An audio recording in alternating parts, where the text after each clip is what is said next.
अगले महीने आए तो वो बहुत खुश थे, कहने लगे भाईजान आपके पास से गए, वापस गए तो हमारा पर्स भी मिल गया, उसके बाद से चीज़ें गायब होना बंद हो गई और माशाल्लाह से अब तो ये है कि हमारी कोई चीज़ें भी नहीं गुमती हैं और हम नमाजी भी हो गए, अब हम तिलावत भी करते हैं, ये भी है।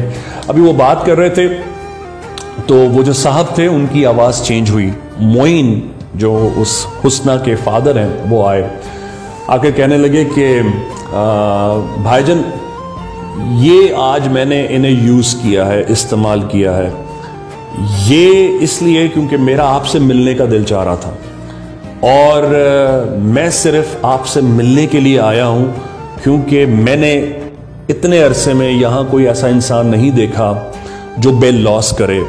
मैंने बहुत सारे लोगों को देखा, तो बस मुझे शौक था कि मैं आपसे, इसलिए मैं इनको आज लेकर आया हूँ। उसके बाद उन्होंने उनसे कहा कि मैं आपसे हाथ मिलाना चाहता हूँ। मैंने कहा बिल्कुल। फिर उन्होंने हाथ मिलाया तो बॉडी उनकी थी, वो उन्हीं बॉडी में थे, उन्होंने मुझे हाथ मिलाया और जन्नात से हाथ मिलाया हुआ मैं कई बार मिला चुका हूँ, तो मुझे अंदाज़ है उनकी फीलिंग कैसी होती है। अल्लाह ने उनसे आग से पैदा किया है तो इट्स वेरी वार्म हैंड, और when you happens to shake hand with the जिन, तो उनके हाथ बहुत गर्म होते हैं, आग की तरह दहकते होते हैं। तो मैंने उनसे जब हाथ मिलाया तो मेरा हाथ सिंक कर गया उनके हाथ में। It was very different.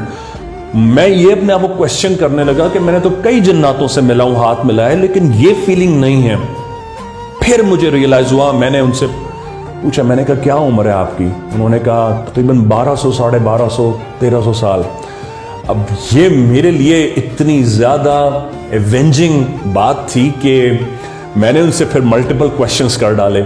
मैंने कहा अच्छा, तो आपने तो मोहम्मद बिन कासिम का दौर भी देखा होगा जब उसने यहाँ बर्बरियत और सैयदों पर जुल्म किए थे, और आपने तो फिर इसका मतलब है ख्वाजा मोइनुद्दीन चिश्ती को भी आते देखा है, आपने निज़ामुद्दीन औलिया को भी देखा है, आपने बाबा फरीद को भी देखा है, आपने कलंदर पाक को सेवन शरीफ में भी आपने उनको दौर देखा होगा। फिर वो रोने लगे, कहने लगे कोई सूफी, कोई दरवेश ऐसा नहीं है कि जिसकी मुझे कदमबोसी की सआदत ना मिली हो। फिर मैंने उनसे कहा मेरे लिए बड़ी इज्जत अफजाई होगी कि मुझे अपना नाम बता दें। उन्होंने कहा मेरा नाम मोइन है।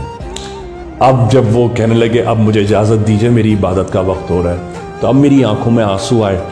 मैंने कहा कि मैं तो बहुत जन्नातों से मिला हूं, लेकिन इतनी बरगजीदा हस्ती से मेरे लिए दरबार अब्दुल्ला शाह गाजी पर मिलने का ये एजाज़ है। कहने लगे बहुत सारी दुआएं दी और फिर कुछ उन्होंने जो बातें की जो मैं यहाँ नहीं बता सकता। अगेन वो मेरे और उनके दरमियान में है। फिर मैंने उनसे कहा कि अब आप मुझसे मिलने आए थे, अब मेरा आपसे मिलने को दिल चाहे तो मैं क्या करूं? उन्होंने कहा ठीक है, जब आपका दिल चाहे तो मुझे बुला लिया कीजिएगा। फिर उन्होंने मुझे वो तरीक़ा बताया। जन्नातों को बुलाने का ख़ास तरीक़ा होता है उनके नाम के साथ। वो जद्दी पुश्ती गाजी का सदका है, हमें पता होता है, मुझे पता है वो इनहेरिट होती है बात। उन्होंने कहा, मैंने कहा मैं इंशाअल्लाह ताला आपको जहमत नहीं दूंगा, सिर्फ खैरियत मालूम करूंगा। तो कहने लगे मैं बिल्कुल आऊँगा। तो अल्हम्दुलिल्लाह उसके बाद मैंने उनको जहमत नहीं दी क्योंकि उनकी एज इतनी ज़्यादा हो गई है, बूढ़े हो गए। उसके बाद से मेरी 2 या 3 बार ही उनसे मुलाकात हुई और तकरीबन अब 4-5 ईयर्स होने को आ रहे हैं मेरी उनसे बातचीत नहीं हुई, और सोच रहा हूँ उनसे दोबारा मुलाकात करूँ कि कैसे हैं, खैरियत से हैं। इस खौफ से इसलिए नहीं कर रहा हूँ कि कहीं उनकी डेथ ना हो गई हो। बहुत जलीलुल कदर ख़जाना है। वो बताना ये चाह रहा था कि अल्लाह के ऐसे बरगजीदा जन्नात भी होते हैं। बात कुछ करना चाह रहा था और बात कहाँ चली गई कि वो ऐसे जन्नात होते हैं बरगजीदा कि अल्लाह ने जिन्हें इंसानों से अफजल दर्जा बख्श दिया है। हालांकि इंसान का दर्जा जन्नात से अफजल है, लेकिन प्रिंसिपल इबादत का है। इबादत की वजह से अल्लाह ने उन्हें वो मकाम अता फरमाया है।